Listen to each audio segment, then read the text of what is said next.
Hey, I'm Ethan. Hey, I'm Mike. I watched the first half of Thunderball. I watched the second half of Thunderball. And this is the other half. Watch till you can't. There we go.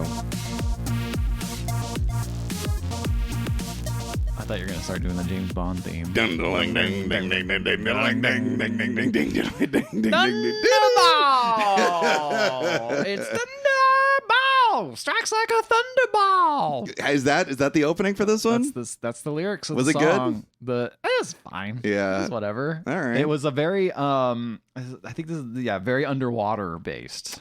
Yes. They're like, we clearly had, well, they came on the credits and it was like, shot all the underwater scenes in this particular spot. And I'm like, oh, they had access to an underwader shooting place. They're just going to use it for everything. They really do. They Is there really a lot do. of underwater scenes in your half of the movie?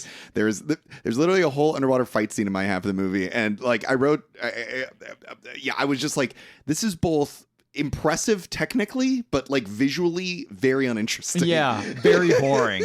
Because like, especially knowing the technology back in the day, like it must have been a fucking bitch bringing a camera down, having all the like, different crew and the stuntmen all set up, lighting it and everything. Lighting it. Like I didn't even think about lighting. Yeah, like that is a genuine technical marvel. But then at the same time, you're literally just seeing people fight in slow motion. It wasn't until and try really hard not to kick dust up in front of the camera. It wasn't until Avatar 2. When we really were like, oh, you can have fun underwater. It is, yeah, some real fun with tails and hair. Mm-hmm. The other thing is like also like I don't know. It's like the fighting underwater is like cool and all, but also fighting underwater, the physics of fighting under the water is very different than fighting above water. Yeah. So like you'll see like henchmen or whatever getting knocked out and they'll just like fall to the bottom of the seafloor, and I'm like, that's not how bodies work. Why aren't they like rising up to the top?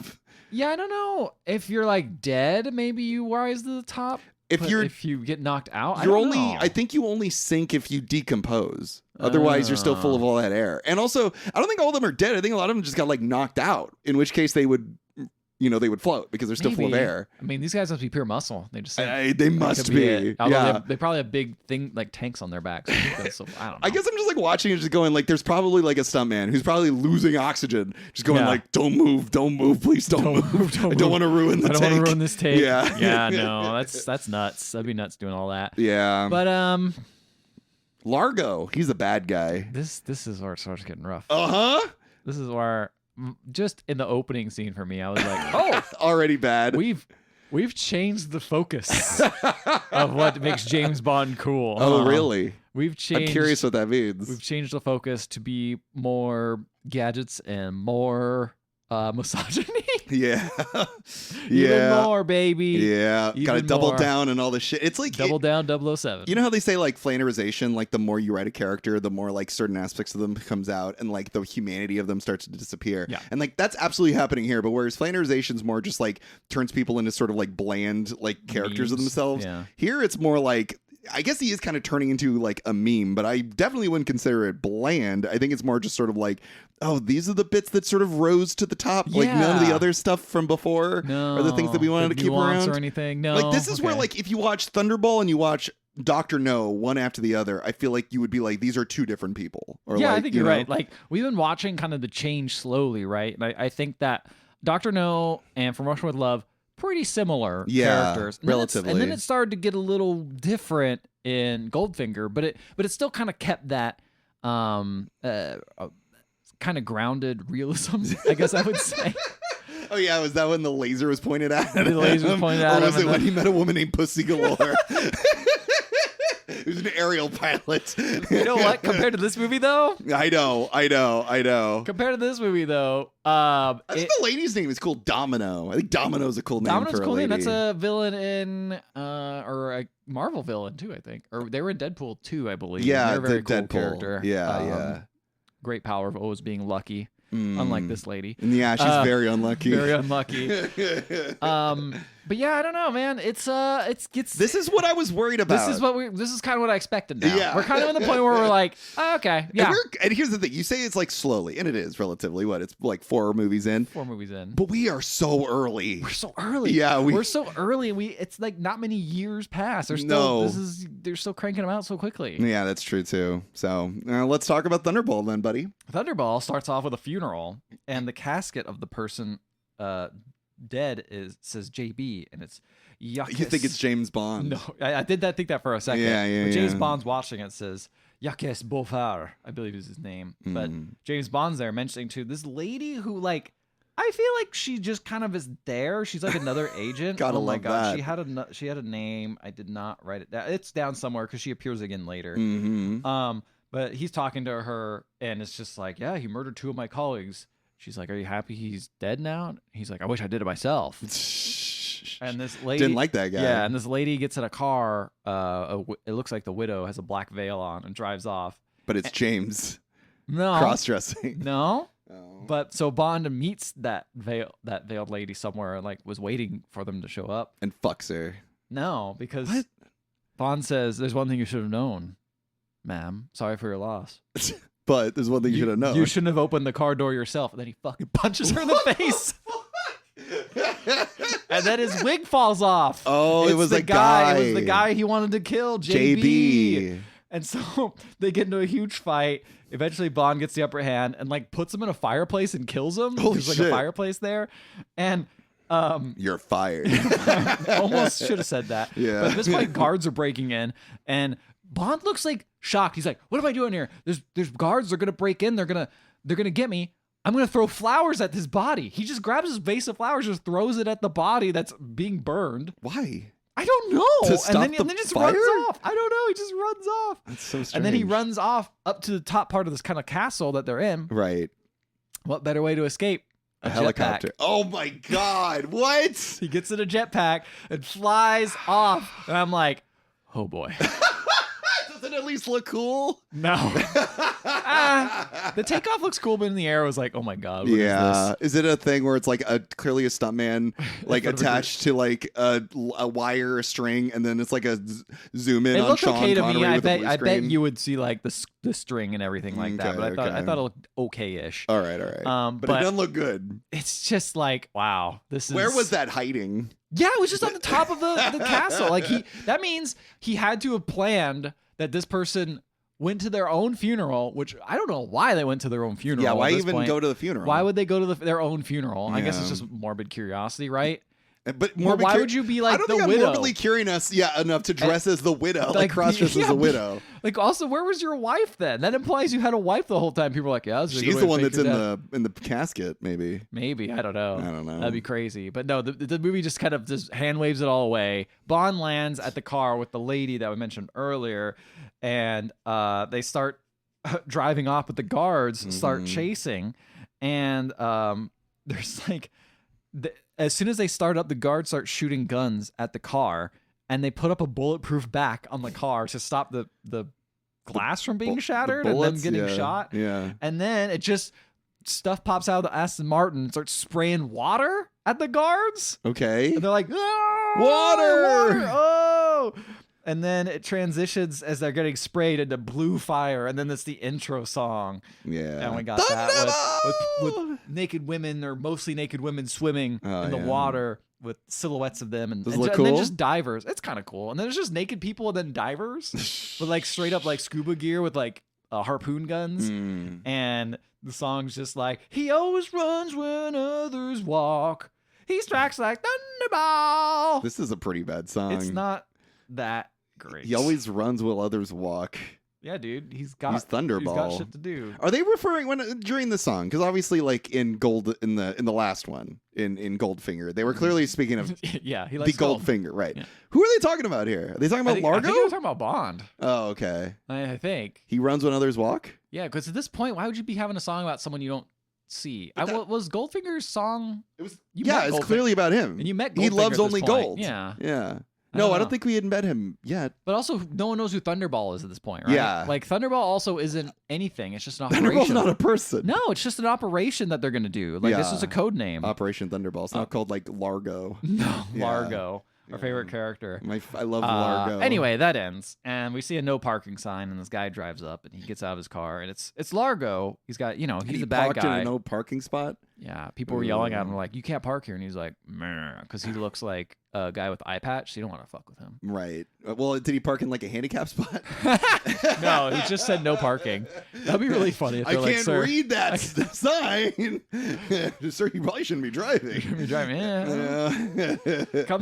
He goes into what looks like an immigration office, and he pushes a button, and it enters a massive room. Whoa. It's just huge, like 30 times bigger than the whole office he walked in. And there's number one there with Evil Kitty. We do not see number one's face. And then we're in the place with Spectre, and they're like, number 6, R.I.P., pour one out for him, which is Jacques Boulevard, or whatever his name is. He's the one who Bond super killed now. Right. Because I guess he died twice. And he killed it. Yeah. You only live once. You only live once. Yeah. But what is it? What's the movie after this? You died twice? You only live twice. You only live twice. You almost had that joke until you doubted yourself. Because this one, I was like, that doesn't make any sense. This is the first one, though, so you only live once. That's right. You only live once. That doesn't make sense. That's a stupid name. But they're like, our expectations. So number one's just kind of giving a report about stuff or talking that everyone was going through, kind of like what they're doing to number one. They're like what their report is, how much money they've stolen, or whatever bullshit evil stuff they've done. They're letting him mellow. Huh? They're letting him mellow. Yeah, letting him mellow, exactly. Yeah. Oh, yeah. Where's number 2? Too stinky, heading in. Too stinky, yeah. He gets all the shit jobs. He says our expectations were going to be a lot higher. Number 9, after number 9 says their thing, and says, "What of you was working, number 9 or number 7?" And is embezzling something, and the culprit is known to me, and they both look nervous. And then I have decided on the appropriate action. So of course there's a comically, I think it's actually a foot pedal maybe he pushes on. Dude, there's so many buttons and like foot pedals and things that like number one uses. I get them mixed up. Yeah, sure. So I'm just like, I don't know which one does. So if you're a diehard Thunderball fan, or go find something better to do. They call themselves ballers. Ballers? Yeah. There you go. If you're a baller. If you're a baller. Yeah. He says, the appropriate action, presses a button and it shocks them. And the person gets electrocuted in their chair. And then they just, the chair then goes underground and retracts. And then I guess dumps the body somewhere and comes back up empty. Empty chair comes up. Yeah. It's goofy. I kind of love it. It's so dumb. Some Sweetie Todd shit right there. Yes, it is. Yeah. I'm the Thunderball of Street. Thunderball of Street. I can't think of a street. There's no the street. There's no the street. It's just a street. I have another friend. It's another ball. So, here's number 2. Number 2's Largo. There you go. Largo's number 2. He's got all the shit jobs. He does. They say we're excited to hear number 2. He should be number 1 if you're counting the eyes. He's got 2 hands though. And that's got what 2 really hands. matters. That's right. Demand. So they're like, we're gonna basically steal stuff and demand a ransom for $280 million. And so they're like, okay, well, I've got an agent south of England near a NATO base who's already working on getting my plans in motion. We don't quite know what these plans are. It's just kind of like vague. And they're clearly going to hold ransom for something. Got it. So we cut to the place where the agent is, and it's Count Lippy. He's that's his name, Lippy. Is he in East Senior Half, I believe? I don't know who Lippy is. He's just some guy. He's just kind of like a. Does he wear a stone hat? face looking dude? Yeah, he has a hat. Does he like fly a helicopter? Probably. I haven't seen does he him have a red hat or like a blonde hair? I think so. Long yeah. nose? Okay, that's Lippy. Yeah, Got long it. nose. Yeah. All right. He's at a health clinic. It's okay. I legitimately went through my notes today because I was like, I'm gonna clean these up.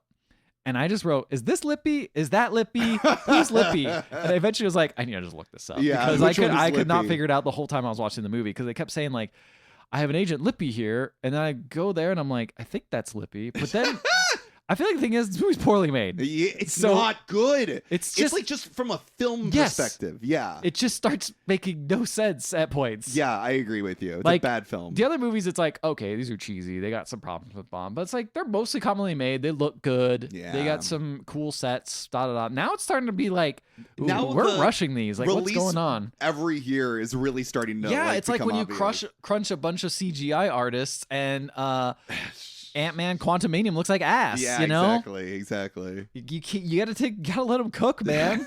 Sometimes we can't actually make a jetpack. Sometimes we have to just, attach Sean Connery to a couple of strings and let him go in the air. Yeah, let him go. So, he's at the health clinic, and Bond is actually sees him and is talking to him because Bond's at the health clinic. Don't really know why. I think they might have they said maybe there was something going on here. I think it might just been happenstance he was here. It's nothing's happenstance in these movies. I feel like sometimes they are. Yeah, sometimes they're really very are. much happenstance. Yeah. I think they start getting that way more and more. Especially with this one. Yeah. So Bond's also at the health clinic, and he sees Lippy has a weird tattoo. It's like a square with a spike through it. And Bond gets a call from Moneypenny about being like, hey, there's a mysterious person staying at that clinic you're at. You might want to keep your eye on him. He's like, oh, man, nothing's a vacation. And he says, by the way, Moneypenny, next time I see you, I'll put you across my knee. And she's like, ooh. It doesn't even say much else. Basically says that. I'm just gonna fucking spank you. I'm just gonna spank you right now, Moneypenny. Again, it's like this is the difference, right? Early on, it's like, oh, they're flirtation. Yes. Seems like normal, somewhat normal person flirtation. I don't know. This just feels like, what are we doing, guys? What are we doing? Yeah. We're just here to he's just horny, dude. Moneypenny, next time I see him, I'm gonna bend you over and fuck you up the ass. Yes, and she'd be like, and then people will be like, oh, they always have such a flirtatious relationship. I know, it's like this is crossing a line. This is crazy. Obviously not crossing a line as far as they're into it, but as an audience member, I'm like, where did the Moneypenny James Bond relationship go? Days of old, where they were just sort of just like, oh, look at you, oh yes, look at you, Exactly. So Bond goes sneaking through someone's files. He goes to that mysterious guest files, and he sees the person who's the mysterious guest is all completely wrapped up, and you can't see them. They're all invisible man mode. And eventually the guy wakes up and he kind of leaves and he goes to his therapy. And then now I'm like, what are we doing here? The nurse is there. The nurse is like, hey, put your arms up. And he's like, okay. Puts his arms up to do his therapy. And she says, I got to check your body. Take off your robe. And he's like, oh, that must mean this is okay. And then he goes and grabs her and tries to kiss her immediately. Oh, and she starts hitting him. He's like, you better behave. Anyway, here's this thing called the rack. It'll contain you. And he puts him on this rack that basically stretches him. And then he's like, rack. And then he grabs her tits. I would have not been surprised by how I think it's tough to say the difference in feeling between this movie and the very flirtiness and yeah, even the last movie. Oh yeah. It was like a wind up. They had before he basically assaulted Pussy Galore in Goldfinger. There was a flirt, a little fight, something. This time she's like, take off your shirt. He's like, let's fucking kiss. It's like, what is going on? What's the pacing in this? James you're just too horny. Remember, what was it, the first or second one when he walks in on somebody bathing or whatever, and then he just sort of sniffs her towel, and it's the most untoward thing he would do, with a woman in the room. Or even there was a part where in From Russia with Love where Tatiana Romanoff was in bed, naked, and he's like, huh, okay. And Worms doesn't immediately just jump into bed with her, even though it's obvious it's what she wants. Yeah. He starts interrogating her and doing his job, but I guess Nurse doesn't have any information he wants, maybe, so. So anyway, she puts him in a rack. She puts him to the rack and says, this will contain you. And Bond asks about the guy next door. So he does have information, I guess. I was wrong. And she says, oh, that's Mr. Angelo. He's here for he has a private position. I don't know a lot about him. Yeah. She straps him in, turns him on to the little shut up.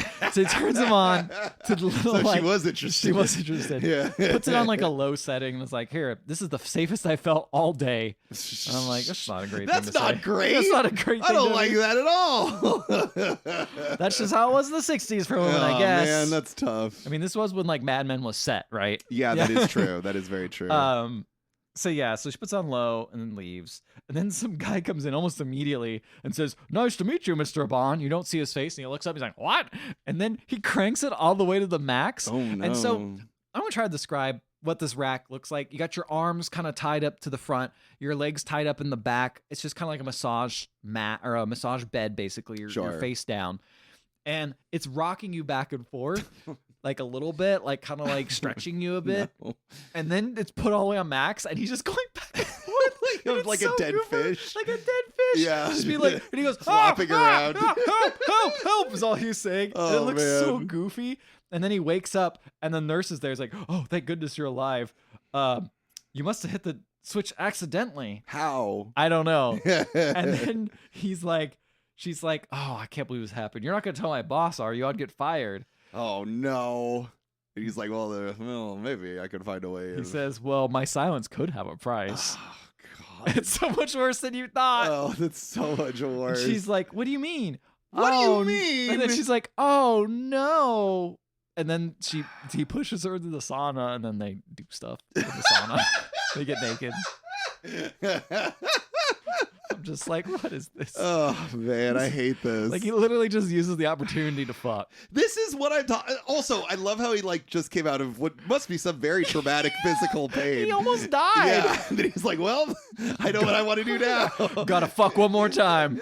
I gotta put a woman in a compromising position for her job. Yeah, she didn't even want to do it. Ah, man, this is the kind of shit I didn't want to do. Like, this is what makes these movies super unfun for me, man. Like, not cool. It's not cool, but also it's so fucking goofy at the same time. Because in the end, they always like it, so I guess it's fine. I don't fucking. We didn't see if she liked this one. No, I did. She was smiling. She was into it. She was smiling painfully. I think that's the thing they always have to show is that, like, well, she's into it. Yeah. You know, otherwise it's like actually bad, right? Otherwise, according to the they're 60s, gonna say yes. They'll always say yes because of the implication. Because of the implications. Yeah. Anyway, so Bond sees a guy. This is fucking funny. He's just walking around. He sees a guy in a heat box. Post cum. Yeah, post nut Bond is walking around. Sees a man in a fucking box, a little heat sauna. It's just goofy ass looking like round pod. Yeah. The guy's head is just sticking out, and you see his legs sticking out, but the rest of his body's in there. And he's just like, hey, how you doing? And then Bond just goes and cranks it up to the max heat setting and then gets a broom and sticks it in there so he can't get out. What the and fuck? he goes, what the hell? And then he walks off. I'm pretty sure it must be the guy who did it, or maybe it's just some random dude. We never see his face. Yeah, we don't know who did it. So, I like how he just is sure it's him. I'm pretty sure maybe it's Lippy. I can't really tell. Oh, Lippy. Lippy's naked at this point, so I don't know. Yeah. So then we cut to this other guy who looked like Major Lippy and was fucking me up, but it was Major Duval. Okay. Major Duval's making out with some lady, Fiona Volpe. Yeah, the villain of the movie. Oh, I didn't know she was a villain. Oh, yeah, she works for SPECTRE. Whoa. But anyway, he gets a call to leave from the general. You can tell she's evil. She's a redhead. Yeah, she's evil redhead. She gets a call from the general and meets with a guy who looks like he's like, okay, I got to go to fly this plane. I'm going to go up, chip off. She's like, oh, okay, well, goodbye. And he goes and opens the door and sees him on the other side. It's an exact copy of him. In fact, like a clone? They had to use some effects to like make it look like he's looking at a different person. But it's the same person. It's a clone, basically. And then that clone gasses him. What? This is crazy. This never comes up in your. I was going to say, what the fuck is this shit? Like, there's cloning in the movie? Well, so he fucking sprays him with gas and he's knocked out. And he's like, did you do it? It's like, yes. He's like, you take over now. And so this guy named Angelo is like, oh, I'm now going to become this guy. I'm going to take all your stuff. And so he takes all his clothes, his identity and everything. And Fiona's like working with him for this. And they like, I think Lippy's there as well. I don't know. Well, fucking Lippy. I wrote Lippy all over my notes. I don't know where he is. And he's like, and Angelo's like, hey, okay, so I'm gonna do this. I'm gonna impersonate this general. Okay. I need 100,000. 100,000 is not enough. I need like 300,000. I've changed my mind. They're like, you can't do that. And he was like, well, you can because like, oh, he said 250,000, which is actually less. You should ask for more. He says, but I'm the only one who's Duvel. Like, I got surgery for it. I got. I see. Okay. I did all the training and everything. Got it. That's what that person was who was had the mask on because he was getting out of surgery, I believe. Got it. Okay, got it. So then they're like, okay, it's fine. We'll pay that money on form number 1. By the way, he starts leaving. His cap is a little too high. She mentions your cap's not correct. I've been dating this guy and getting all the information from him. Right. Here you go. And then they just put the other guy in his fucking pajamas, the dead dude, the general. It's so goofy. Why? Where are they gonna put him? Just like in his bed? So yeah, what they end up doing is they put his body and replace it with the wraps and just put it in that same spot. Oh. And they're like, oh no, some complications happened. Oh, that's pretty clever. Yeah. Pretty clever. Kind of clever, except like, why was he there in the first place if not to get like this special surgery? Yeah. Yeah.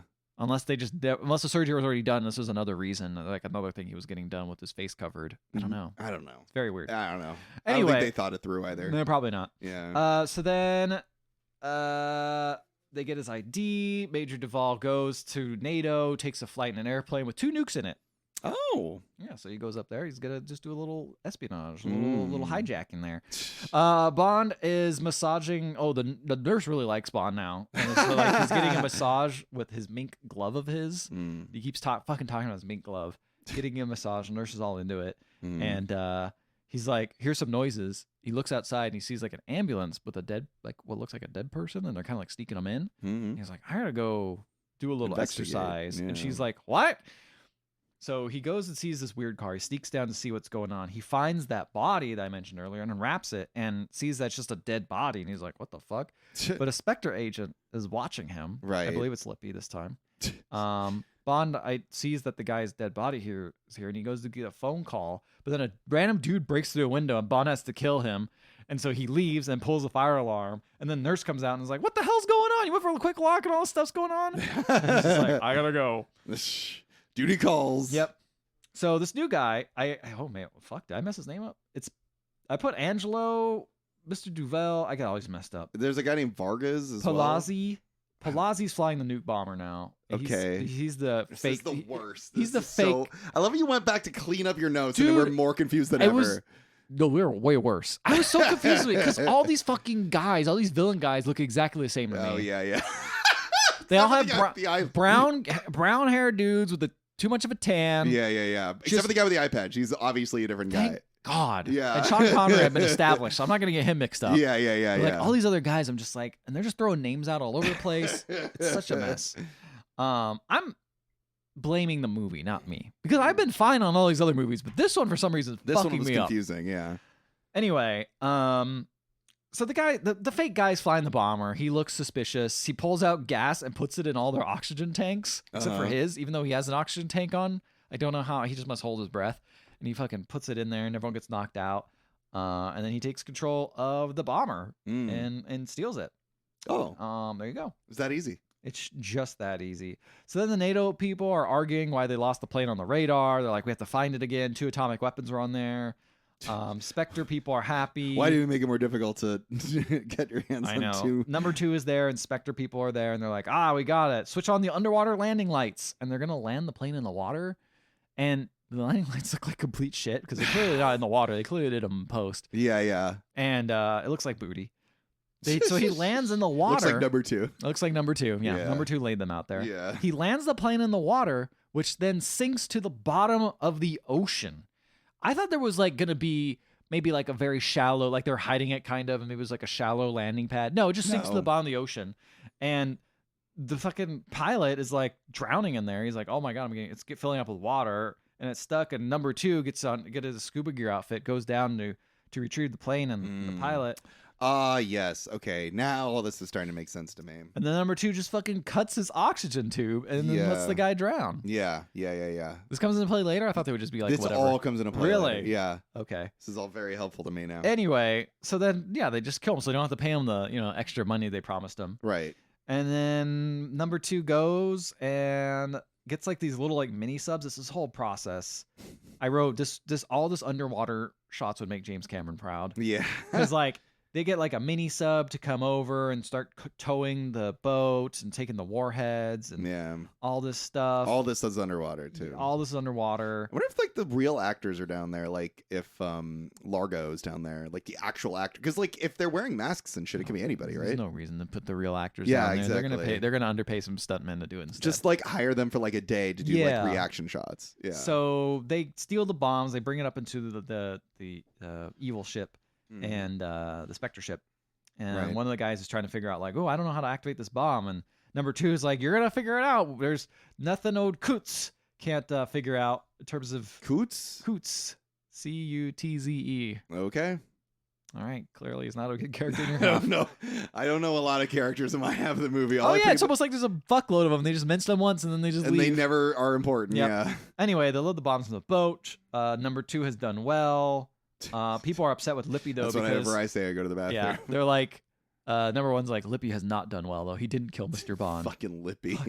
Don't even know who he is really. I don't even know who Lippy is. So the official report is that this guy, Angelo. Okay, Angelo is the code name they gave the guy who was staying at the clinic. Got it. But he's actually either the Duval, Major Duval, or Palazzi, depending on who you ask. But right now, his body is dead Major Duval. Anyway. Okay. Again, that's where Angelo's coming in. Angelo was the name they gave earlier. Audiences who are listening better than I'm speaking would understand that. Okay. I'm listening and I don't know what the fuck's going on. Angelo's dead. He died of a heart attack, which is the guy Bond found, and Bond drove home. He's like, I gotta go have a meeting with NATO. It's crazy because back to England. None of this shit comes into play later in the movie. Yeah, 007 has to go back with all the other 00s and meet up. And he gets shot at by Lippy, I think. And then a weird motorcycle appears and shoots rockets and blows up the other car. And I thought that other car was Lippy.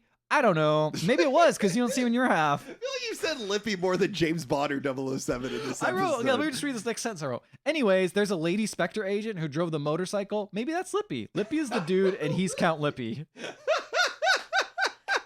Maybe she's Lippy. No, the lady is No, her name is something.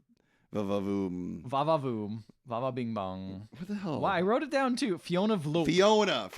We're just gonna call her Fiona. That's easier. Yeah. She's like Shrek. Shrek. Anyway, so drove the motorcycle, escaped. Fine. Okay. So 007's all rushed in a secret meeting back in England. The Prime Minister actually sent their Prime Secretary to represent him. The Prime Minister basically is like, got a message that says, from Spectre saying, I'm holding you all ransom. Give us £100 million. I will destroy a major city in England or the United States at 6 p.m. tomorrow. No press announcements have been made about this threat. And they cannot find those 2 nukes. So they're assuming it's those. This operation is codenamed Thunderball. Dum-dum. We have very little go on. Everyone now can open up their little dossier and read what's in it. And they get, they talk about the plane that was hijacked or disappeared, and everyone had a background check. But then Bond sees Major Duval's photo. Right. Because he saw, and he's like, oh, that's the guy I saw a fucking dead body. Right. That's weird. We should go figure that out. Suspicious. Yeah. We should get our top men on this. Yeah, I saw him last night and he was dead. And they're like, are you sure? And he's like, yeah. I was like, well, what should we do? He's like, well, Mr. Duval had a sister in Nassau. She may know more information.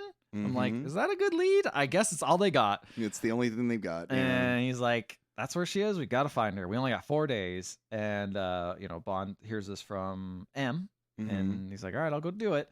Gets a picture of her. And then goes to Moneypenny. Moneypenny says, smashing figure. I don't suppose that's what you're going for real. And he's like, I don't know. Don't tell the old man. And M hears this. Is like, don't call me an old man. I prefer not to be called that.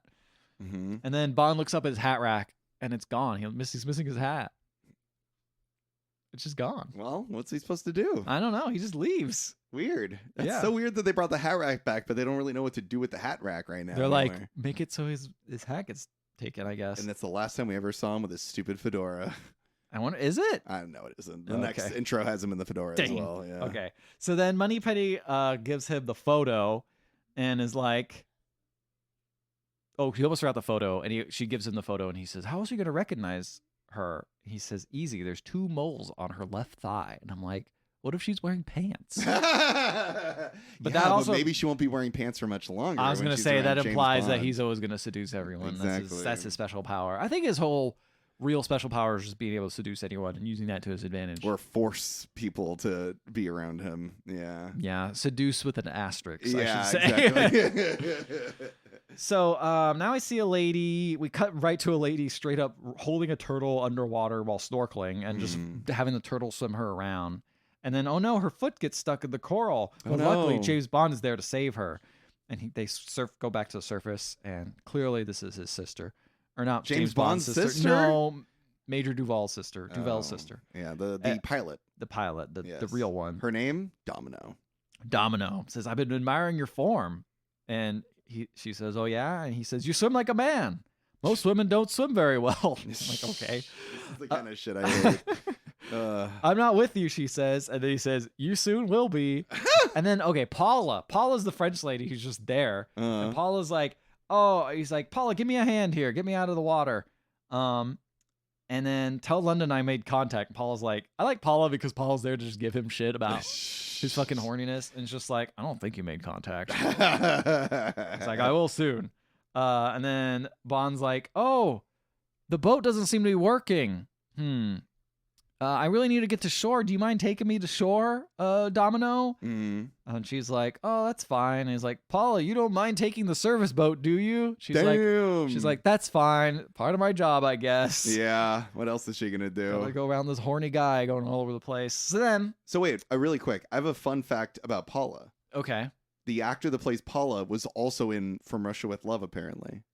Yeah, she played the character Zora in From Russia with Love. Oh, really? They just straight up changed her? Why did they change her? I don't know, but she played a completely different character in From Russia with Love, apparently. Same actor, just different role. That's bizarre. You would never be able to do that in this day and age because people immediately would be like, my version. Well, that was someone else. Why is the guy that played Iron Man now playing Judge Doom? I don't like this. Yeah, exactly. People get upset Doom. about that. Dr. Doom. Yeah. And it's like they have a mask on at least. Yeah, and they're still going to complain about it. Yeah. Or fucking Andy Serkis being in Star Wars twice, you know?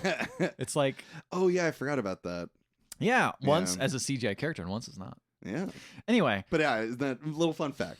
That's a fun little weird fact. Yeah. So then they ride the boat into land, just onto land, not on a dock. He just goes to land, lands the boat, and then some guy just takes the boat away. I'm like, where are you going to put that boat? Let's land on the shore. It's beautiful, but I'm like, okay. Yeah. We see a bunch of bad guys basically following her and keeping eyes on them. And then let's see. They have like a little bit of food. He's getting like conch chowder, and they're mentioning it's not an aphrodisiac.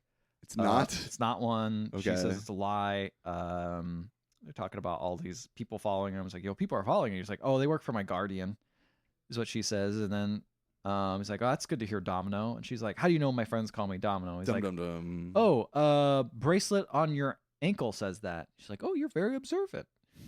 Anyway, we're going to go to a casino later. I'll see you if you want to come, you can come, I guess. So then he goes and visits the casino later. And he goes up to the poker table, and Largo's there, but Domino is also there as well. Oh, what's going on with that? And I was like, oh shit, they're together as a thing. And I was like, oh, they're boyfriend and girlfriend. Yeah, they're going steady. And I'm like, does she know that like he straight up killed her brother? But does she? Probably not. Does she? I don't know. Is she evil secretly? I don't know. Yeah, intrigue. If I know the rules so far, yeah, there are rules to these. There's usually only one bad lady. Yes, there's usually never two. And that's so. There's at least one good lady, one bad lady, one lady that dies. At least, sounds like, yeah, pretty much. The sacrificial lamb, the as sacrificial we discovered lamb. last episode. Yes, at least, or maybe more. Yeah. So I don't know. So then they sit at the table, and Bond starts saying cheesy shit. He sees Largo, and he's like, "Oh, you're Largo, huh? I thought I saw a specter on your shoulder." Oh my And god! he's like, "What?" It's like, you know, like an evil eye, like you've been hexed or something. I like how he calls it a guy with one eye, the evil eye.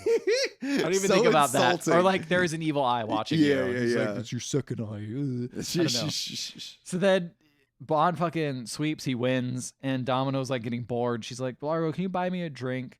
And he's like, no, I have to get my money back. And then Bond's like, well, I'm kind of, I won a lot, so I'm kind of out, but can I buy her a drink? And I won a lot. He's like, sure. So anyway, he basically like when I think buying a drink, I think he's gonna go and just get a drink for her or something and then like bring it to her. No, they like sit down and have like a dinner. That is not buying a drink. That's a lot more. That's going out to dinner. It's going out to dinner. So then he's like, Largo is pretty hands off when it comes to Domino. I will say he's pretty much like, you do whatever you want. Yeah, he's always just like, whatever. He probably cares about money more. Yeah, exactly. He loves only money. He loves only Thunderballs. So then Bond's talking to Domino and is like, so you're Largo's niece, and she's like, no, but it sounds better than mistress, and I'm like, does it? It doesn't sound better. If you're like in a like very romantically charged situations, to the point of it being a mistress situation, I feel like you don't want to be niece. I feel like that's worse. It's like let me introduce you to my niece, and then immediately just start like making out. Yeah, with her. Yeah, at a party. Yeah, very weird. That'd be bad. And then she just goes, audience, that would be bad. That'd be bad. Yeah, don't take any lessons from this movie. No. Anyway, I don't want to talk about him. I'd much rather dance, that's what she says. And so they get up and they start dancing. And, you'd think there'd be like music, like a band playing. And there is. Oh, there is. Okay. But there's no sound coming out of that band. It's just. So you see the band. There's no diegetic music. Oh. It's just exterior music. I can't remember the other term. What's the other term? Non-diegetic. Non-diegetic. There's non-diegetic music. Got it. Playing. It's just like standard Bond mystery music, and I'm just like, they're just dancing to this like kind of like chill music. It's very weird. Yeah. And then he's like, when's the last time you saw your brother? And she's like, I don't know, but you're not like Largo. The way you hold me. And I'm like, you have two eyes. You have two eyes. Yeah. So he's being really mean. And he's like, how long are you gonna be here? He's like, oh, we're gonna be going the day after tomorrow. He wants to leave. I guess Largo's like, I want to get out of here, and so he sends a henchman to come, and they're like, Bond is like, are you sleeping on board tonight? And she says, you're being obvious. Ooh. But then Largo sees him and is like, why don't you come to lunch with us on at Sunday at noon? Right. I like you. You're a cool guy, I guess. Largo, he likes to turn a blind eye to that. Oh my God. So then Bond goes back to his hotel, but instead of going to his room, 306, he goes to 304. What's in 304? I think that's where someone else is staying. I think that's maybe where the mysterious... I think it might be where her room is, I think. Or no, it doesn't make sense. It is on Domino's. I know who it is, but I'm just curious to see. I don't know. I don't know who it is. He grabs a tape recorder out of a hidden book and listens to it. So they're bugging that one. Why? What is this? Why did he go here? So I believe that's the room that Fiona is in. Oh, but how do we know that?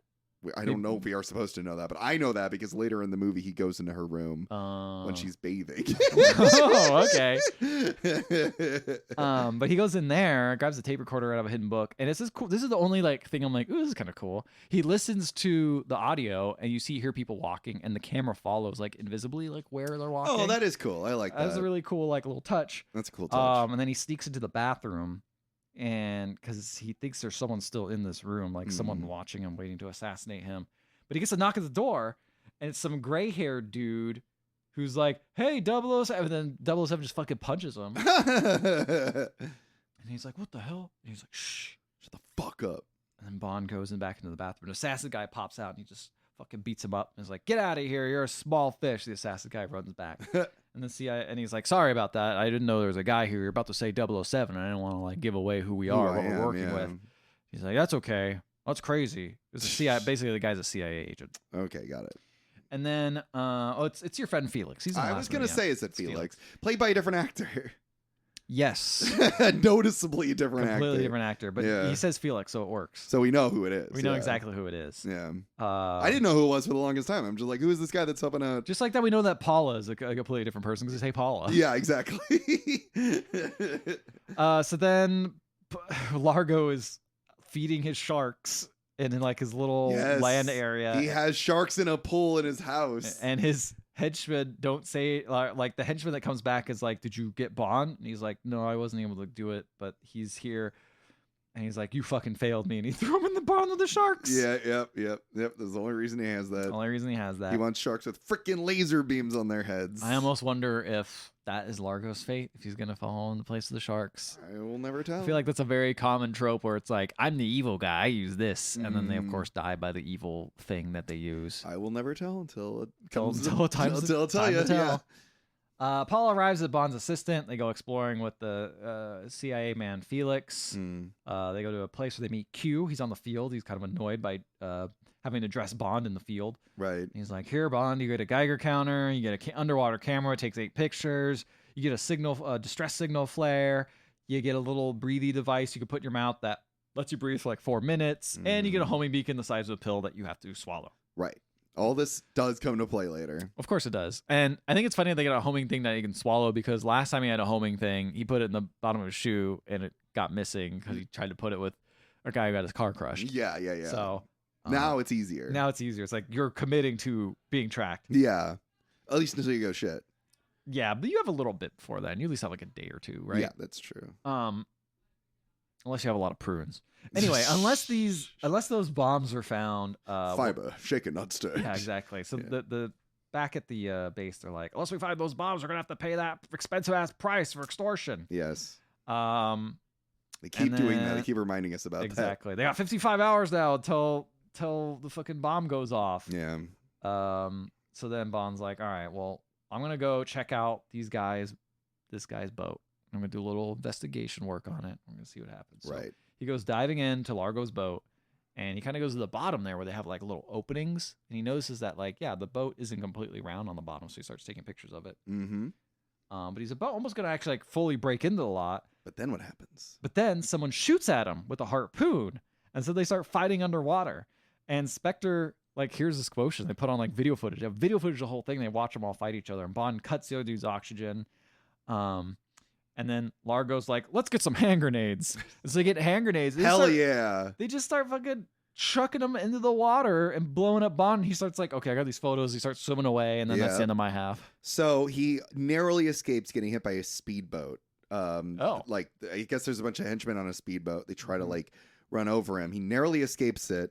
And then he just sort of leaves his scuba equipment there. And all the henchmen see these scuba equipment and they're just like, huh, must be dead. Let's go tell Largo. And I'm like, maybe do a little bit more research to check if he's dead. I can't believe this man took his clothes off and is naked. Yeah, I know, right? But he's not. He's just in his trunks, basically. Still. But no body? You find the body. Yeah, you find the body or something. Yeah. So bad henchman. So Bond, swims up to shore, and I just wrote down really bad ADR. I've not seen ADR this bad in a very long time. Oh, really? Bond walks up to a car which is being driven by Fiona. Have they met before, Fiona and Bond? No. Okay. So to Bond, she's a complete stranger. And so she comes up and stops the car and she goes, "What are you doing in the dead of night?" And her mouth is not moving. Really? And then he says, something like, "You're a lifesaver. I could have died out there." He also mouth not moving. Just straight up not moving. Not moving. That's crazy. To the point where I was like, "Uh-oh, the audio file is fucked up." Oh no! I had to keep rewinding it to make sure that it was all synced up. I love that both of us start off with just a note of oh, this is what this movie's gonna be. Me with the jetpack. Me with the bad ADR. Yeah, it's bad. So he gets in a lady's car. And I'm also like, this dude, I didn't know that Fiona was someone that shouldn't be trusted yet. But I'm like, a woman is not going to pick up a complete stranger in the middle of the night on an abandoned road. But I guess, James Bond. Things are different in the 60s. Also, he's a hot man. That's true. You can trust him. He's in his trunks. So the lady drives very fast and she has a little SPECTRE ring on her. She's the SPECTRE logo on a ring. And he clocks it immediately. Yeah, why the fuck would you wear that? I honestly don't know. At least the other guy had a tattoo of it, so it's a little harder to find. It's also it's permanent. You can't take it off. Oh yeah, that's true. She could a obviously ring, you just put not it in your wear pocket. it. You're like, or just I gotta spin it over so it's facing your palm. No, she's wearing it very noticeably. Oh my God. And so she drives 100 miles per hour. That's the thing. So much of this movie is just no one thought of that. You didn't it's just everyone's incompetent enough to make the plot move. They kind of just hand wave it away later on where he accuses her of just really liking, I don't know, jewelry. But I'm like, that's not jewelry. That's like a ring you get for graduating high school, you know? Like this isn't like something that looks nice. Like, I don't know. It's not the same. So she drives really fast. She drives over 100 miles per hour to get back to the hotel that they're both staying at. Wow. She must be real horny. But like, this is one of the worst. Like, it's supposed to look intense, but like, James Bond, Sean Connery, and the actor are like clearly in front of a green screen or like rear screen projection, looking nervous. And it's like, that's not going to read as like nerve wracking to me because I know they aren't driving. And then when they cut to the wide angle of the car, clearly they couldn't drive this like fancy, expensive car on like an abandoned road. Right. So it's obviously fast forwarded. So like none of this is adding any kind of like excitement or tension. It's just bad. It's just bad. And it's all shot like day for night. So they end up arriving at the hotel. She drops him off and then she's like, I'm also staying here. And he goes, oh, how interesting. But it's like he's also starting to like drop hints that he knows that he can't trust her. I'm like, maybe hold that a little bit closer to the chest. Yeah, maybe I should do that. So they develop the photos that Bond took. And they find the underwater hatch. He's like, yes, here's the hatch. I wrote down the dialogue is just really poorly cut. Like, he's like in the middle of explaining what the plan is, and they just cut away from it. Like, they're like, really? Enough of that. And so he's in a helicopter driven by Felix.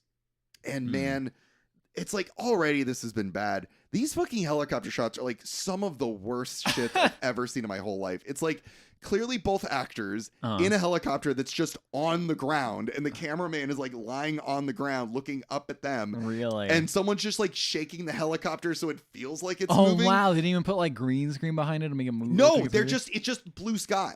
It looks like ass, dude. It looks so fucking funny. awful. And then they cut to the wide of like obviously is the motor going at least or something? I think they're cutting out the motor so that it doesn't have to fly, because if the motor was going, you wouldn't be able to hear them. But they already clearly love ADR. They could have just done that. That's true too. It's so bad, dude. This scene looks fucking awful. And we also see they fly over Largo's house, and we see that Largo has sharks in a pool. So that's been revealed to me now. Fiona and Largo discuss killing Bond when the time is right. Fiona says if we kill him too soon, then the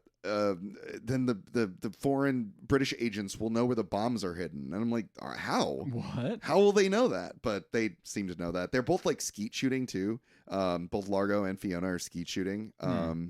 Which comes into play slightly. Bond then visits Largo. It must be the Sunday in which Largo invited him over. And immediately Bond sees the skeet shooting gun that I think Fiona might have had.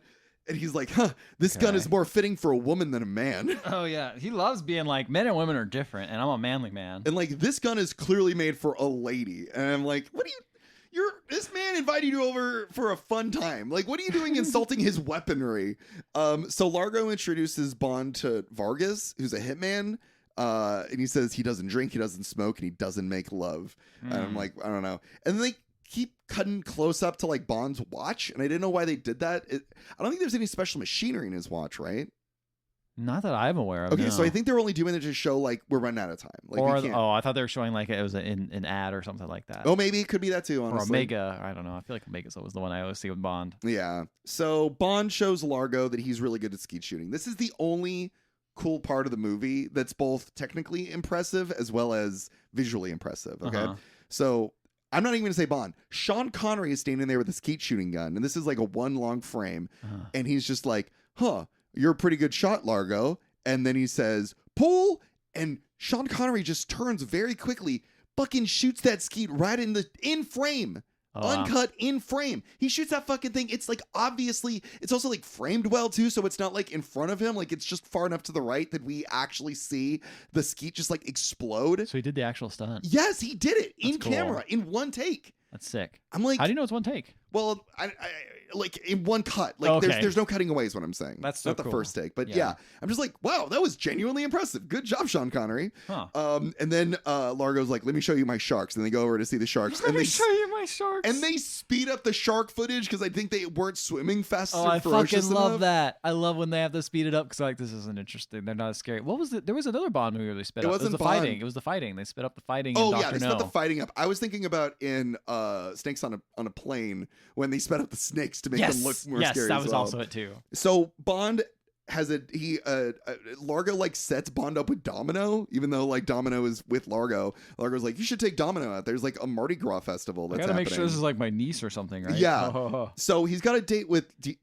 Domino, but I guess he also has a date with Fiona, and he also has a date with Paula, like all at the same time, basically. So I don't really know who Paula is, but Paula's just sort of like hanging out. She's just there. Yeah. And then Fiona shows up, and Fiona attacks Paula with a bunch of Largo's henchmen. Does Paula live? She dies. No! Paula's dead. Oh, I like Paula. Yeah, Paula's gone. And so while on a date at Mardi Gras, Bond is flagged down by a blonde guy who I eventually figure out is Felix. Okay. And he says, Paula is gone. That scene is over. That's it. So, yeah. So Bond's like, I got to sneak into Largo's estate. So I don't know how, but they're on the horn with, where are they again? Nassau. They're just like, hey, can we like turn off all of the power? And they're like, yeah, sure. So they just turn the power off all over the island, apparently. Okay. And yeah. And so in order for Sounds Bond, like a real normal government thing to do. I know. In order for Bond to sneak onto Largo's estate. So he gets on Largo's estate. Once the power goes off, Largo's like, turn the generator on. So it's like, why do we even do that? And then this is when James Bond discovers that Paula is dead. He doesn't seem that bothered by it. Wait, I thought he was told earlier by Felix. Felix just said that she was missing. Oh, okay. Didn't say where she was. So this is where we know for sure now that Paula is dead, completely dead. So Bond is trying to still on like Largo's estate. So he's trying to like escape the estate. And he like keeps jumping on all the different like rooftops because he does like all the henchmen are like down on the like normal like walkways basically. Mm-hmm. And so they're all looking for him. And as he jumps to one rooftop, he like drops the gun and the gun goes off when it lands on the ground. And so now, one, he doesn't have a gun, and two, his position's given away. Mm-hmm. So he has to fight all the henchmen hand to hand. He lands in the pool with one of the henchmen. And then, and then Largo closes the pull up, like one of those like pull things with one of the henchmen. And then apparently there is a tunnel between the pool that you can swim in and the pool with the sharks. What? So he's like, open the tunnel. And the sharks Why would you ever have that? For this one purpose. Oh my God. And he uses it. So he opens the tunnel and the sharks just very fast forwardly swim through the tunnel to get to the other pool. But luckily Bond has like a knife and he stabs the other henchmen. So the sharks are attracted to the blood before they're attracted to James Bond. Yeah. This part was honestly also kind of impressive because I'm pretty sure you see in the same frame Sean Connery open up like a little trapdoor and then the shark comes out. And I'm like, these sharks maybe aren't like super ferocious. I don't know. But he's still swimming with a shark, like in the same frame. That's pretty cool. Impressive. Yeah. A couple of shots like that. So James Bond's able to escape through that little like shark hatch. It's wild that all these cool effects are in the same shot where they're just like sit on the ground and film this helicopter. Dude, it's like, well, obviously, because that's the thing is like, I mean, these aren't like expensive. They're just sort of like technically impressive to do. Like, whereas the other stuff is expensive, like, you know, attaching like a camera rig to a helicopter. Especially back in the day when camera rigs were like super heavy. Yeah, exactly. Yeah. So Bond ends up escaping. No one notices him escape. And Bond returns to his hotel, and then he finds Fiona in the bath, and she's like, "Can you please give me something to put on?" And so he gives her shoes.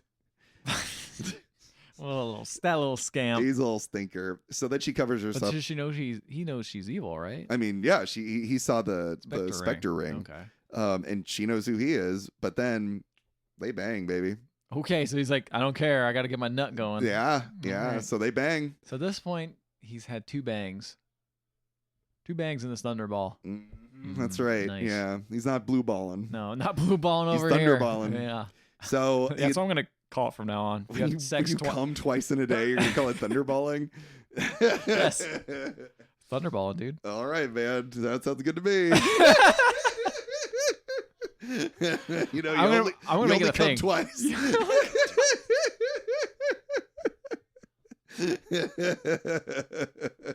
And that's Thunderball. That's Thunderball, baby.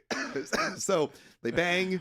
He's after banging. He's like, "We're gonna be late for the Jankanu," and I've never heard this word before. I've never heard that word. Jankanu. Apparently, that's what the locals call the Mardi Gras that is there. But I never heard this word before, so I thought he was just like making something up. Like he banged her, and then he's like, "I gotta go to the Jankanu." Oh, I gotta get out of here. Just make up something. It'll be fine. It's just like, I gotta go to the bibbity bobbity boob. Yep. Like, I gotta come up with some other reason to leave. So they get dressed very quickly. I'm sorry, I thunderballed. I can't do anymore. Yeah, I'm all done. I already thunderballed this movie. So they get dressed. They're all ready to go. And then she pulls a gun on him.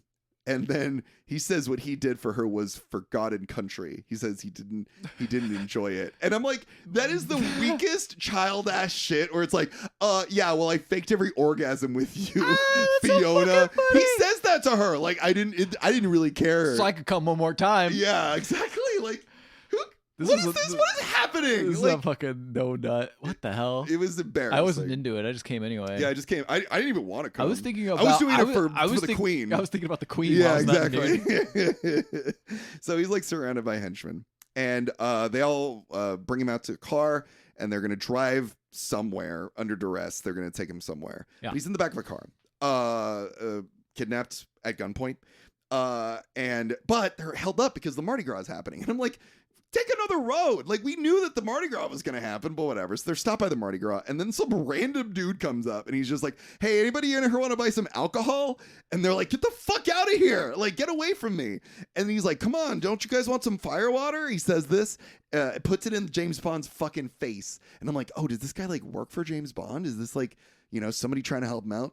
No, it's just a random dude selling alcohol, but James Bond hears that it's referred to as firewater, and he gets a brilliant idea. And he takes the alcohol and he smashes it in the car, and then he takes a lighter that Fiona's using to light her cigarette, and it just goes, it just lights up in the car. Whoa. Just like goes up, and then he just fucking books it and makes a run for it. Wow. Yeah. So we have this big chase scene at the Jenkanu, where he's chased through the Mardi Gras festival, and then he winds up at a place called the Kiss Kiss Club. Okay. And he goes and he washes his bloody leg off. I know, right? He goes and he washes his bloody leg off, and then even though after all this was, I want to say this was like a 20-minute scene of him running through the, trying to evade capture. He arrives at the Kiss Kiss Club, and when you know it, Fiona's already there, and they found him. Basically, they know where he is. So he goes to dance with her, and they start dancing together, and then all of a sudden, this like hand comes out from behind it's like a dance club, by the way. I should actually describe what the Kiss Kiss Club is. So it's like a dance club, a little dance. I thought it was a kissing club, so it I'm is glad not you a kissing explained club. that it was It's a dance club. And where there's like a live band, a little dance floor, right? Mm-hmm. So right behind the band, a dude with a gun, just like his hand just like comes out from behind the curtain, basically, as they're dancing. And it's like aimed at James Bond, right? And like it's aimed at his back, okay? Okay. And Fiona clearly sees it, and she's just like dancing and trying to like keep him distracted so that the guy can kill him. They can shoot him. Yeah. And also he's surrounded by henchmen. Like, henchmen are all there too, like watching to make sure everything goes okay. And then the gun fires, but James somehow catches eye of the gun and turns Fiona around. Sees it in her eyes. No, I think just sees it. Turns Fiona around, and then they end up shooting Fiona by accident. But it's also like, one, somebody go in there and get James Bond. Like, not that hard to do. Two, maybe shoot again. Like, yeah, maybe open fire on James Bond. Like, yeah, do it. Try again. And then the other thing that's really weird is the blood is like behind James's hand. So it's like, how did the bullet go? Like, through her, so enough to make bloody his hand. It doesn't make any sense. This scene doesn't make any fucking sense. I was talking to Honeybees, who's been on previous episodes of this podcast, friend of ours, and they really like these movies, and they were like, I've never thought about that before. And I'm like, yeah, it doesn't make any sense. The scene is stupid. So then he just like drops her. I agree, Mike. Thank you. He drops her dead body, and he's just like, she's dead tired, and leaves her alone. It's dumb. So then there's 15 hours until they have to pay money to the bad guy, and they think Bond has failed. I feel like Bond hasn't done anything though. Like, besides, I feel like he did everything in my app, which is take those photos, and then he's just been on weird shenanigans with the Fiona person. He's got to find the plane. He's got to find the bombs. I think the bombs are more important than the plane. Yeah, I don't know why he's looking for the plane, but he is looking for the plane. And he gets to the Golden Grotto, and Felix is like, the Golden Grotto, that's where sharks are. And he's like, well, then let's go down there. So he fucking shoots a shark. like, and we see a shark get shot. And I'm like, oh, PETA must have not existed back then. And he goes down there and he finds a pilot inside, a dead pilot on the inside of a plane. Oh, he said inside the shark. No, sorry. At the bottom of, that was my fault. At the bottom of the bottom of the ocean. Okay. He finds a plane, and inside the plane is a pilot that's dead. Oh. And he like takes like the pilot's necklace, the dog tag. Takes a dog tag so he can identify him. And then he's like, I think I know how we're going to get onto the Disco Valenti, which is the boat that has the bombs on it. Because he knows that Domino knows Largo, and he knows that Domino has a brother and all this stuff. So okay. Then we hard cut, and James Bond is having underwater sex with Domino. Oh. Where? Underwater. But where? What water? Somewhere else, man. Not in the ocean? Oh, yeah, sorry. In the ocean. Okay. They were in the ocean. Okay. In scuba suits, and they fuck. Whoa. And then they come out from they under really the ocean. use that underwater tank for everything. Dude, for real. And they come out the water, and then she's like, I hope he didn't frighten the fish. That's kind of funny. And then she says, she ends up accidentally like stepping on some kind of poisonous sea urchin. Oh, no. And then so he has to suck the blood out of her foot. Uh-huh. And then he reveals that her brother is dead at the bottom of the sea. And he's like, can you please help me? I really need your help. Oh, yeah, I guess they didn't know for sure he was dead. Yeah, now he knows. And he also says like Largo is behind it all. Like Largo is the reason that he died, basically. And he's like, I need you to find out where the bombs are and when they're going to arrive wherever they are, basically. And he gives her the Geiger counter. Pretty easy way to convince her to betray that guy. At first she doesn't want to, but then eventually she does. Yeah. And then all of a sudden Vargas shows up, who's one of the henchmen. Sure. And James just fucking shoots him with a harpoon and he dies. Yeah, okay. It's awesome. Like on the surface? Yeah, on the surface. Just like he's like walking around on the beach and he just pulls a harpoon gun. Dead. Cool. Yeah. So she tells him this part was fucking dumb. Like I liked Domino up until now, and Domino's like, oh, by the way, James, there's something I wanted to tell you about. It's probably not important, but there's this secret passageway to get onto Largo's Island without like having to go through a bunch of other stuff. And then she's like, all you have to do is like take these stairs. And then she's like, huh, maybe it is important after all. And I'm like, yeah, obviously it's important. Like I think this is one of the most important things. Not talking about. She's thinking too much about that Bond dick, dude. That's true. She wasn't thinking about Bond safety, just that dick. That Bond safety. So James, I can't believe he broke that Thunderball though. He's like lightning ball now. What do you mean? Because he nutted 3 times, dude. 3 times. Oh yeah, that's right. And once underwater. Once underwater. Yeah. Well, maybe it like softened the blow if you're underwater. Soften the blow. Soften the blow. Yeah, man. I'm safe, baby. Yeah. So James Bond ends up using that secret passage, winds up on Largo's Island, and then he just takes a random pill. And I didn't know what it was at first. So I was just like, oh, I guess he just like really needed to take his medicine today, I guess. I was just doctor prescribed this. Yeah, I was just like, oh wow, he's really keeping up on his medication. Good for him, man. So he poses as one of Largo's divers, and he swims into a ship that's going to pick up the bombs as to where they're being kept, basically, which sounds like they're being kept in some kind of like wrecked underwater ship or whatever, basically. Okay. Gotcha. Okay, Following. That's what the bombs are. Thank you. So, inside underwater wreckage is bombs hidden away. They're loaded onto a carrier, and as they're loaded on, James Bond is discovered. And there's a big underwater fight. The bombs are locked away, and Largo discovers that Domino has a camera that was given to her by James Bond. So he immediately locks her in a room and starts to torture her. Oh, yeah. And I now picked up that the pill was a honing device, and a helicopter guy who I now know is Felix comes to pick him up, because Bond uses the flare. Oh yeah, the stress flare. So that came into play, and Bond says Largo is going to take the bombs loaded onto this boat called the Disco Valenti, and then it's going to go to Miami, and it's going to blow up Miami. Okay. So we have to get it before it does that, basically. Okay. We know where it's going to be, we know where it's going. Okay. So all we need to do is we got to figure out how to stop this. Right. So Disco Valenti's on the way to Miami. What a name. Disco Valenti? Kind of reminds me of like Disco Elysium a little bit. Yeah. But like, I don't know, even more Italian. Disco Valenti. Yeah, exactly. So they're on the way to Miami, and then all of a sudden this plane flies by the Disco Valenti on the way to Miami. And Disco Valenti on the way to Miami. That's like a what is it? Seashells by the seashore. Exactly. Red leather, yellow leather. Unique New York.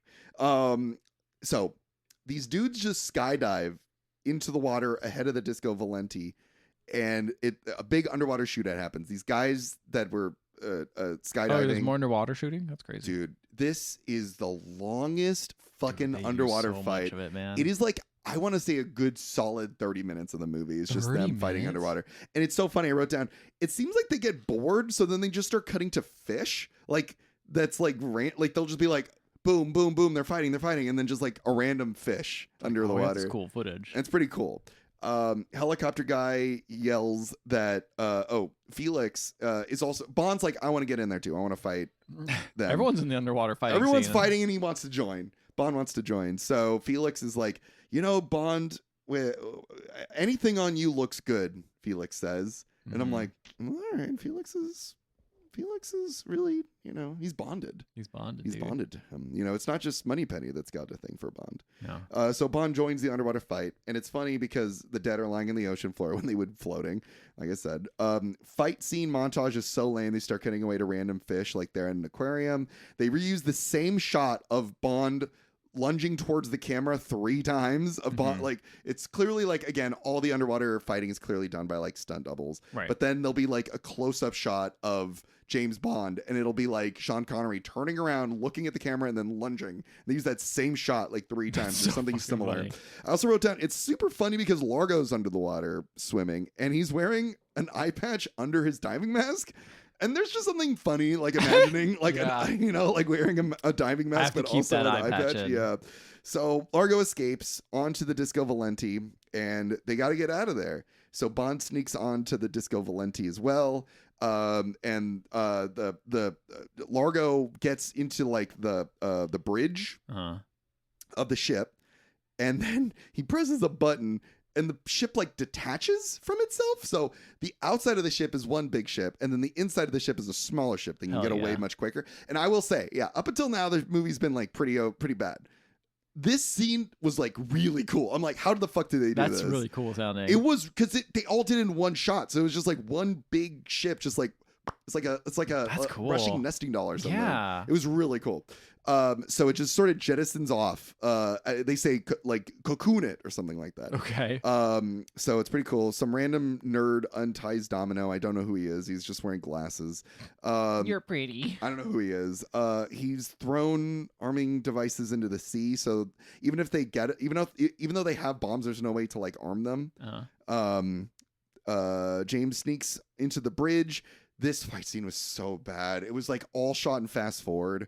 It was really fucking bad, dude. It was because it's also they're trying to make the boat look like it's going faster too, or the ship's going faster, but it's like everything looks like shit. It's like the fight scene is so bad. All they needed to do is add like yakety sax to this, like I guarantee that's on YouTube already. That's got to be right. So big ass fight scene happens. Largo pulls a gun on James Bond, and James Bond is without a gun. He's on the ground. Most of this movie so far is you just being like, this big ass fight scene happens. This fight scene happens. This guy, they run into this guy. Do you want me to describe the fight scene? No, you don't. But I don't want you to. But I'm just like, there's just so much of just like.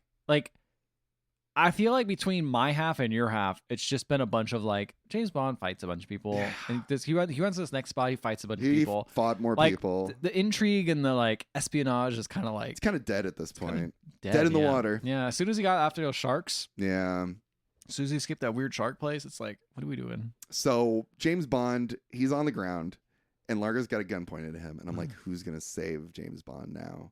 And then all of a sudden, a fucking harpoon goes through Largo's chest, and Largo falls over, and it was Domino the whole time. Nice. Domino kills glad. Largo.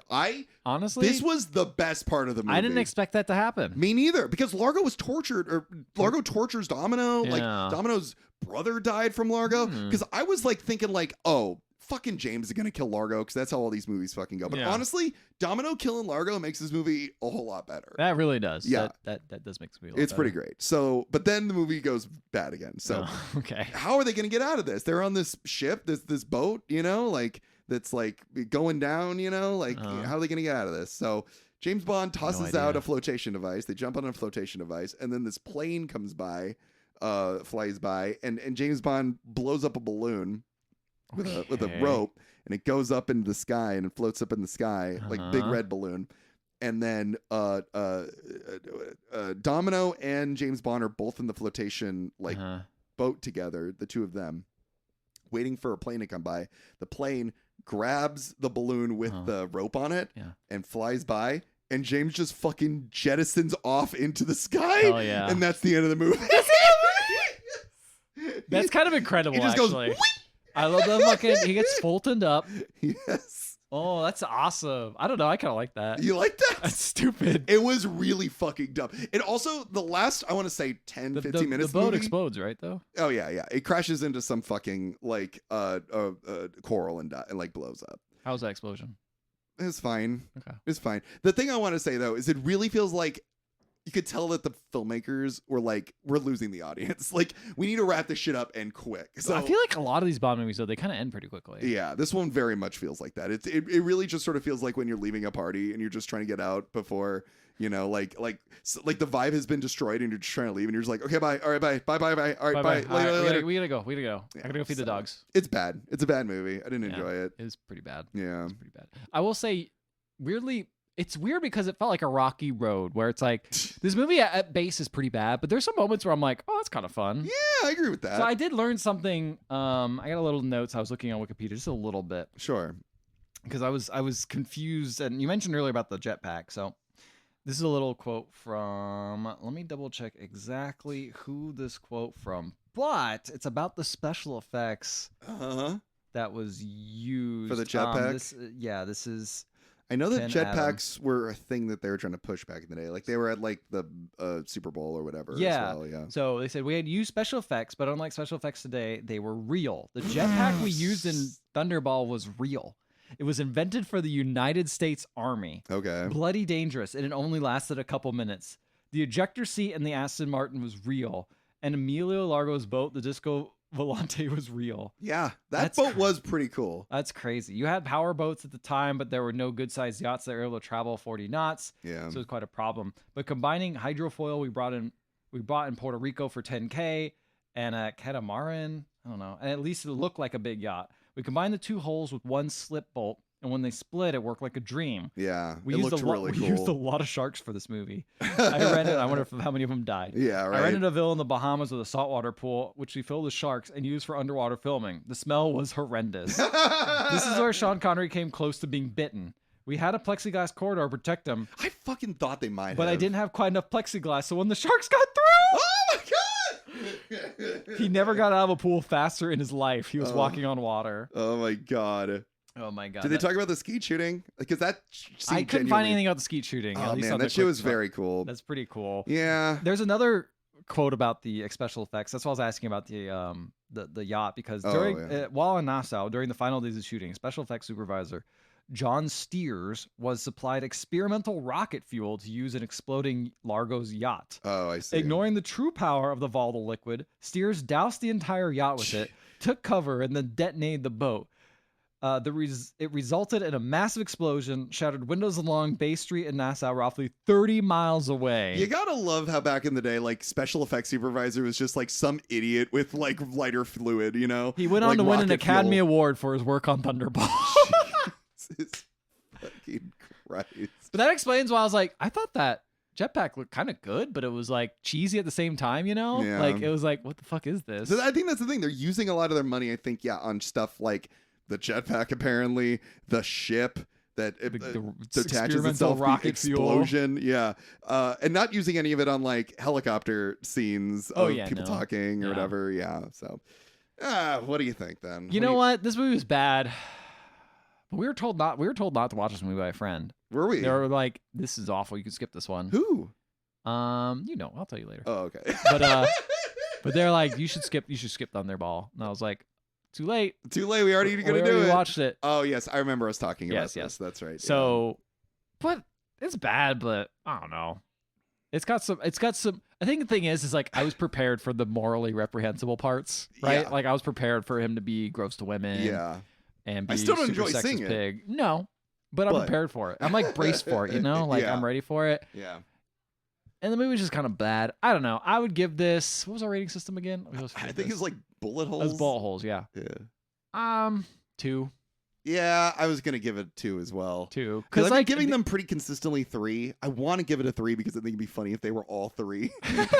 But I think this is clearly worse. This is clearly a worse movie. Yeah. You could clearly just from a filmmaking standpoint. Yeah, it's much sloppier. Like, yes, the special effects, some of them are kind of cool. Yeah. Some of the scenes are kind of cool. The fact that Domino is the one who kills Largo is honestly very cool. Pretty cool. Yeah. So there's some things that are good. Yes. That are actually in some ways weirdly You know what? improvement. You're right. I'll give it 2.5. 2.5. 2.5. I'll bump it up a half star just for Domino shooting Largo. Okay, I'm still giving it 2. That's fair, man. That's totally fair. I think I got a pretty good half of the movie, honestly. You said it sounds like you kind of did. It sounds like you got all the cool action parts. Mine was just like fucking James Bond running around being a pervert in the clinic. Lippy.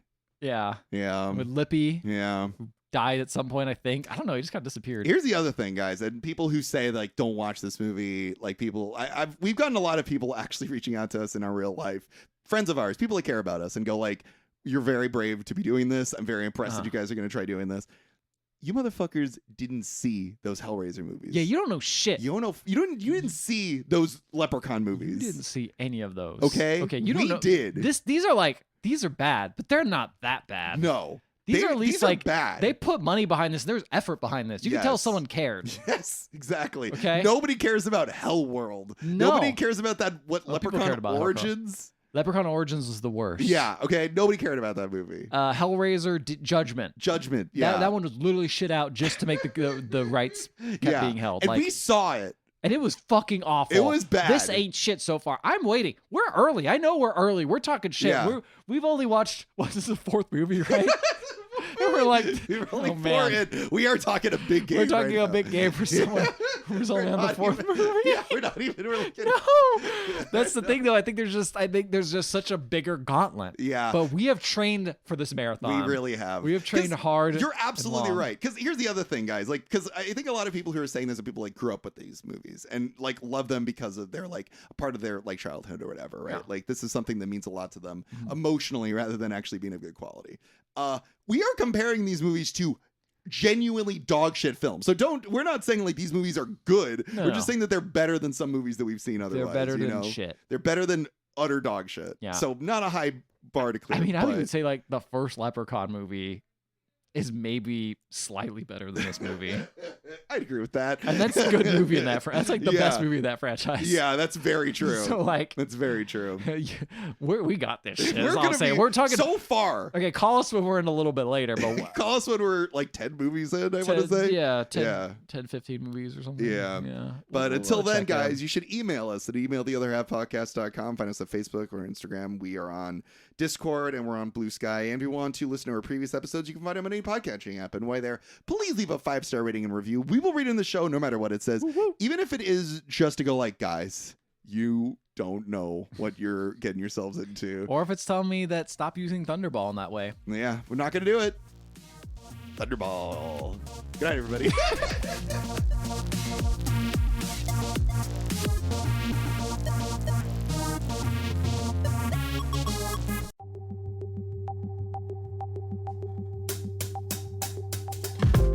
Would you guys like to discuss the movies that we talked about on the podcast, recommend movies for future episodes, or maybe even watch movies with us? Check out the Discord. You can find the Discord on the latest episodes or on the website, theotherhalfpodcast.com. We're just hanging out chatting. And while you're there, maybe also check out the second of the Discord, which is specifically for Ethan's streams on Twitch. You get updates as to when he goes live. Just keep up to date with us, with Ethan, the podcast, and the stream. It's also totally okay if you just want to hang out and talk about the podcast. You can hang out there and maybe we'll see you there and watch a movie or something. Or maybe you're like, wow, these streams are so much better, and you just totally ignore the podcast. That's also another option. That could happen. Why not? Why not? The Discord is your oyster. Come join us. The Discord is your oyster. Join it.